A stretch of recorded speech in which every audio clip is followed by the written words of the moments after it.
Santalpur highway પર truck ચાલકે driving ગુમાવતા 100 ઘેટાના મોત, 36 ઘેટા ઘાયલ. માલધારી સમાજનો યુવક થયો પાયમાલ. હવે જોવાનું એ રહ્યું કે તંત્ર એની બૂમરાડ સાંભળે છે કે નહીં.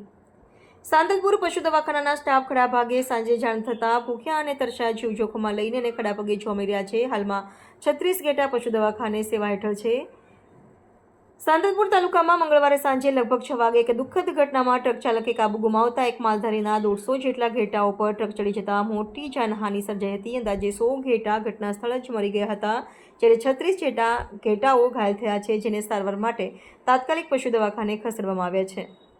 માલધારી પોતાના ઘેટાઓનું ટોળું લઈને હાઈવેની સાઈડ પરથી પોતાના ગામ તરફ પરત ફરી રહ્યો હતો, ત્યારે અચાનક પાછળથી ઝડપે આવી રહેલી એક ટ્રક ઘેટાઓ પર ચડી ગઈ હતી. ટ્રક ચાલકનું વાહન પરથી કાબુ છૂટી જતા ભયંકર દ્રશ્યો સર્જાયા હતા.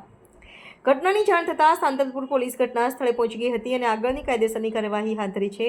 ટ્રક ચાલક સામે ફરિયાદ દાખલ કરવામાં આવી છે તથા ઘટનાની ગંભીરતા ચકાસી રહી છે.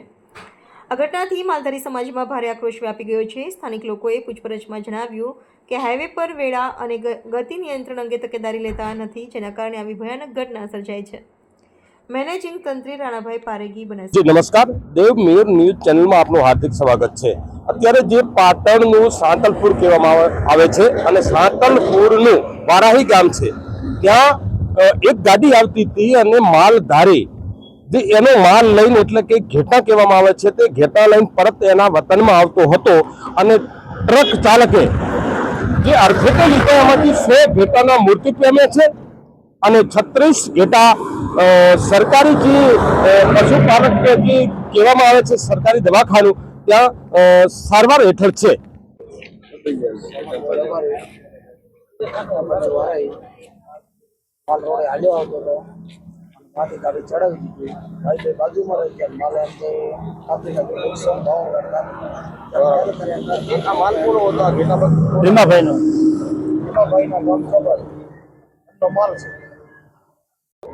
રૂપાભાઈ હેમાભાઈ રબારી, ગામ ચોબારી.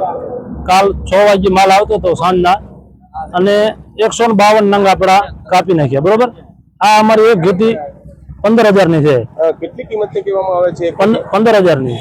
બરાબર, અંદાજે કેટલી ઘેટીઓના મોત છે અત્યારે? આ 80-90 ઘેટીના મોત છે અહીંયા અને બીજી દવાખાનામાં ઘાયલ છે. કયું ગામ કહેવામાં આવે છે?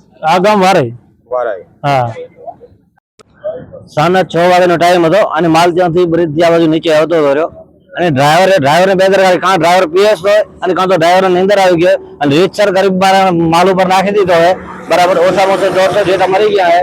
બરાબર, બાકી 30-35 દવાખાનામાં પડ્યા. બરાબર, હવે ગરીબ માણસ એને કાલથી કરવાનું શું? અને વધતા એ કે જે ગાડી માલિક છે ગાડીના, એ કોઈ જવાબ દેતો નહીં. એ કે હું આવું નથી, આવું આવું નથી, આવું ના આવું તો એકદમ નિરાકરણ કરવો જોઈએ ને. એક ગેટ અત્યારે ઓછામાં 15,000 રૂપિયા. હા, 15,000 લાખો રૂપિયાનો, 10 થી 15 લાખ ની ગણતરી રાખવાની. અત્યારે 15 લાખ રૂપિયાનું નુકસાન ગણી.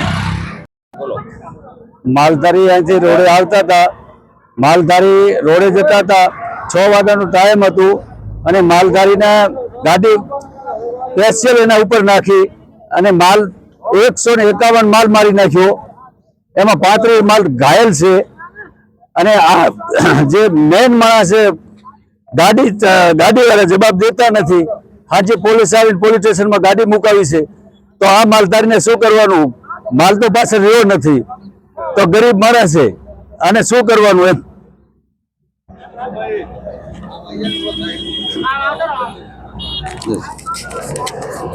હાય, હું છું ક્રુઝિન સિંઘાનિયા. આપની આસપાસના સત્ય સમાચાર જાણવા માટે જોતા રહો દીવ મિરર ન્યૂઝ અને હા, લાઈક અને સબસ્ક્રાઇબ કરવાનું ભૂલતા નહીં. Thank you.